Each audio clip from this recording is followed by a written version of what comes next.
ایک صحابی کا پاؤں بھاگتے ہوئے ہمارے نبی کے پاؤں پہ آن لگا، آ پڑا، تو وہ جوتا تھا جنگی جوتا، ہارڈ قسم کا، تو آپ کو تکلیف ہوئی، تو آپ کے ہاتھ میں ایک چھڑی تھی، آپ نے اس کو بھاگتے کو یوں ماری، کہا اوجعتنی، سوٹا نہیں تھا، چھڑی تھی، اب یوں مارا، اوجعتنی،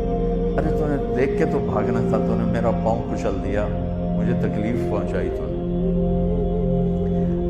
انہوں نے لوہے کی زرہ پہنی ہوئی تھی جس پہ تلوار بھی اثر نہیں کرتی، تو چھڑی نے کیا اثر کرنا تھا؟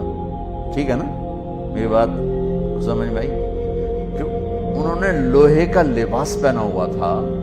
تو اس پر تو تلوار اثر نہیں کرتی، چھڑی نے کیا اثر کرنا تھا؟ وہ کہتے ہیں جب میرے کان میں آواز پڑی اوجعتنی، مجھے تم نے دکھ دیا، تو کہا مجھے یقین ہو گیا کہ اب میری خیر نہیں،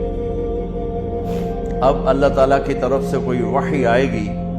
میری تباہی بربادی کا فیصلہ سنائے گی۔ کہ رات میں سو نہیں سکا،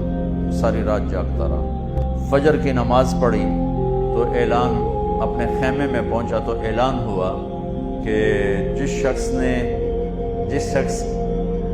کا پاؤں اللہ کے نبی کے پاؤں پہ آیا تھا وہ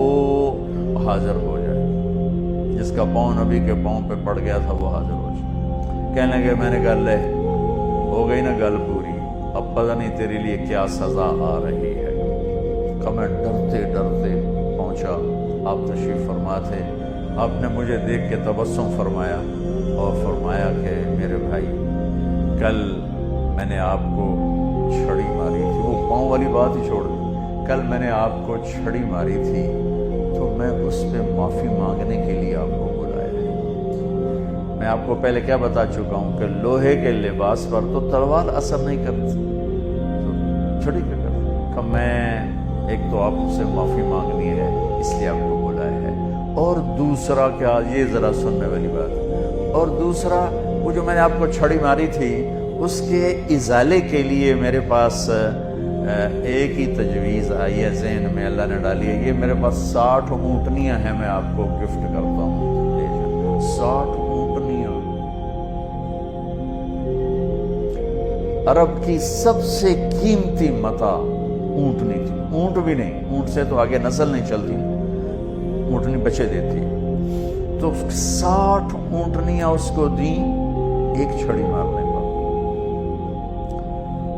ہم بشر ہیں، عام انسان ہیں، عام مرد عورت ہیں، ہم سے زبان کھل جائے گی، جب کھلے